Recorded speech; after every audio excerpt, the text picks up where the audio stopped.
So I've written for more years than I care to remember, probably about 15 plus, I would think. A little bit of video game magazines, a little bit of travel journalism, little bits of magazine journalism in other areas. And the thing I really liked about journalism is great and, you know, a noble pursuit and everything. The thing that really interested me about copywriting was the problem solving element of it. Just that you don't quite get that with journalism. You know, it's a slightly different thing. Your aim is slightly different. Probably a good example is we did something for Nike years ago. It was a pitch side advertising. Sorry, it was a pitch side. It was a pitch side board to celebrate Rooney's 100th Premier League goal. So that will give you some idea of how old this piece of work was. But the reason this is quite a good example is because on those pitch side boards, you get probably about 3 rotations, and somewhere in the region of about 3 to 5 words per rotation. They wanted to get the URL to NikeFootball.com. They wanted to get the fact that Rooney had scored 100 goals. They wanted to get the player's name, and they wanted to get the type of boot that he'd worn. So that's a really good example of just, okay, you've got a problem to solve. You know, you've got a very limited amount of words, of characters, and you've got to get all these things into it. How do you do it? And that's the kind of thing that my brain just sort of really likes. Like that, you know, it would drive many people nuts, I'm sure. But that's the sort of thing that I will happily sit and play with for hours and try and figure out the way to do it. And just for posterity, the way we did it was we wrote a ton of accuracy for Wayne.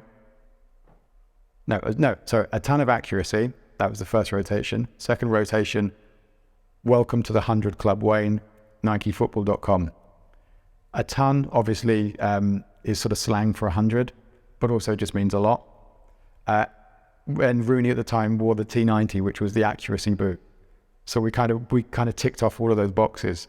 And it's a really nice feeling when you kind of, you know, you get that little problem to solve and then you solve it. And you're like, oh, that's quite nice. So that's it, really. That's kind of why I prefer copywriting over journalism. It's a different thing. I like being able to sit and play with words and try and find the right way of saying something for literally hours, and you just can't do that in journalism. I mean, maybe if you're writing a feature or a slightly longer piece, you get that kind of freedom. But that was sort of why I kind of made the switch, I guess. That was what interested me about copywriting. Sorry, there was 2 questions. What was the other one? Oh, what made you start your own business? Yeah. What made me start craft, or something made me start my own agency? To be honest, not that I'm about to write a book about this, but if I was ever going to write a book, it would almost be called The Accidental Agency. It was necessity, really. I moved from London to Madrid about 5 years ago. And when I made that move, I knew I wasn't going to be copywriting in Spanish. You know, that if that ever happens, that's, you know, many, many years away. And so my plan was to freelance for agencies and folks back in London who were happy working with somebody remotely.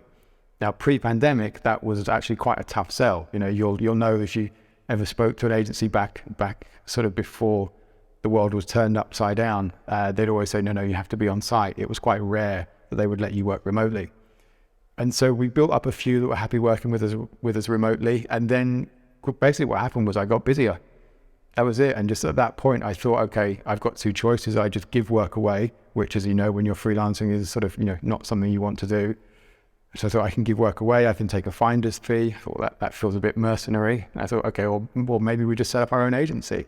I thought about being a full service agency, but the reality was I didn't feel like I knew enough about design and all those other disciplines to hire the right kinds of people. So I thought, okay, well, I know about writing.